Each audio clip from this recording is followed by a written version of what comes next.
Take two guys. So, ito yung laman niya. So, ngayon, open ako. Pero yung doon na inakala natin na, akala ko yun, pero hindi pala.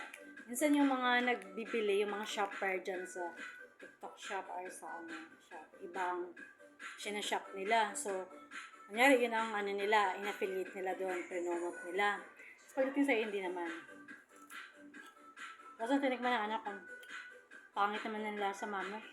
Alam mo naman anak ko, kagaya ko rin yun. High quality taste. Okay naman yung taste niya. Kaso, yung mga nilagay nila doon sa bag, hindi naman yun. Bill na kayo mga mami. Mura na to, walang tekpang lang. Hapa to. Ganun pa kayo. Tapos pag binilan kayo, siyempre gusto niya magkapera, di ba? Ayan na, masarap na, mura pa. Siyempre, yung mga tao naman, para maging practical, maging mura, dahil Valentine's, para makatipid, bili naman kami. Masarap na.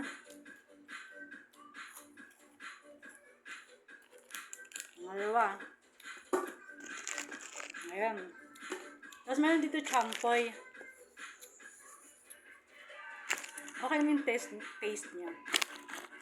Pero yung inasan ko na, buy 1 take 1. Lagi nila akong ganun. Sabi nga ng kaibigan ko rin, alam mo, minsan hindi ako nag-order sa shopping. Nari, ako shop. Kasi minsan yung mga shoes, minsan tapingi. Sabi niya, minsan yung isa, maliit yung isa malaki. Siguro ko, yung mga nag-shopper din, gano'n din ang pagkatao nila tapingi din. Kaya gano'n. Ito masarap to. Grape siya, guys. Wow.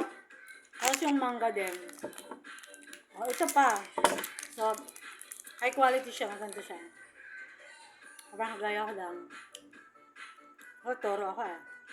I am Toro girl. Pagdating sa food taste tester, magaling kami mag-taste. So, high quality, high standard yung taste namin. Even sa astrology, ganun ang story namin. Then, pagdating sa mga luxurious, food lover kami. Very social kami, then elegance, which is true. Kahit hindi ko pa nabasa yung history ko, bakit pala ako ganun na ako? So much picky and so much cautious when it comes to everything. I'm OC and maano kami sa elegance. Pero practical kami. So yun, di ba? Okay yun. Tapos ito.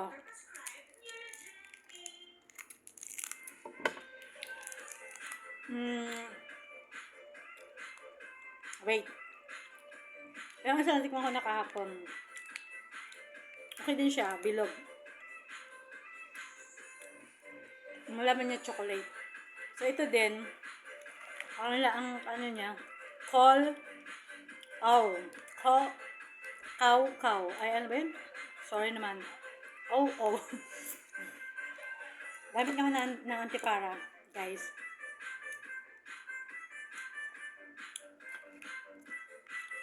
Moo pala. Moo!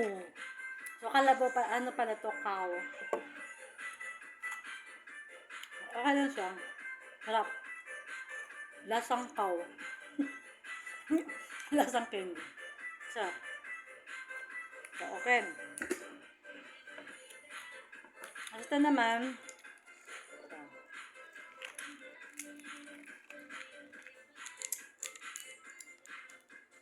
my lights. So guys, ano yun ko siya? Cut ko na. Yan. Masarap din siya. Tcharan! Chocolate. Okay siya. Masado sa taste ko. Yung low quality lang dito, ito, tsaka ito. Pero yung mga nag-stick, yun yung akala ko, yun ang expectation ko. Yun pala hindi. So, dalawa lang yung hindi pasado sa taste ng aking mouth. Ay, sorry, ng mouth tongue. So, ito, okay siya, guys. Para siyang champoy.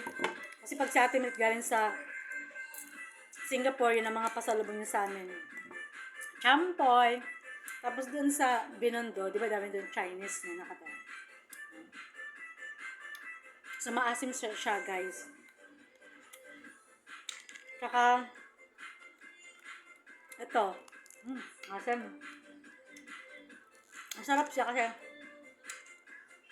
combination dito sa kinakain natin na matamis. So, hindi tayo magkakaroon ng diabetes kasi sweet and sour. So, combination siya.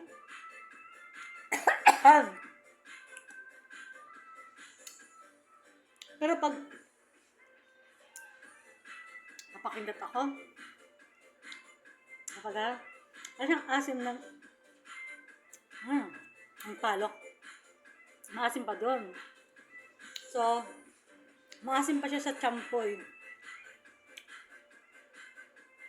Pero pag naubos na yung asim niya, balik dun sa dati niyang taste. So, which is good. Para siyang menthol na cool. Parang gano'n. Ganito rin yan. So, yun. That's all. Tapos, yung nakita ko kasi sa sobrang dami. Nakalagay yun sa ganyan transparent. So, parang, ang sarap naman ito mag-order. Mura na, $129. Tapos, lalo pag may store ka, palong-palo yun sa mga nagtitinda. So, since wala na akong store, order talaga ako para lagi ako maraming pagkain na stock. Kasi that is my habit. Siyempre, food lover kami, di ba? Food lover, nature lover, animal lover, love lover, yan. Anything, anywhere, any else. So, yun. Mga pito siya na klase. So, excuse me. Ito lang yung una natikman na anak ko. Hindi na siya tumikim ng iba. Kasi pag ako natikman ng iba, ang sarap. Ayaw na niya. Kasi na-turn off na agad siya. Madali ma-discard yung anak ko. Ako hindi. Lahat ko titikman. Siyempre, food taster kami, diba? So, yun. Kaya para hindi kayo mapahiya. At saka, huwag kayo magagalit dahil, excuse me ha, hindi kayo mabubuhay pag walang customer. Mag-ayos kayo. Ito ay sinasabi lang ng katotohanan. Para pag nag-ano kayo, nag-promote kayo, huwag naman yung sobra-sobra. Parang yung patay, mabubuhay nyo. Na hindi naman totoo.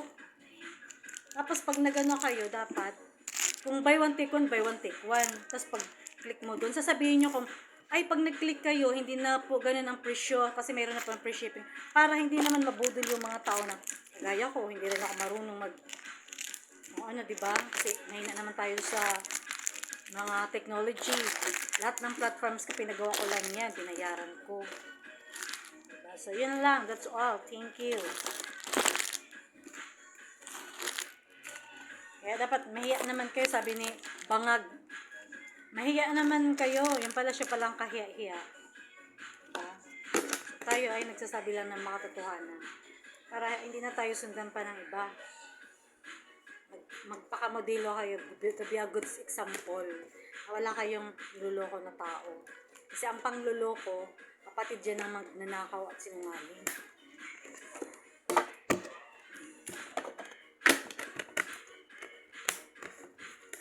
So thank you. Just only reminders to everyone. Amen. I trust. I love you all over the world.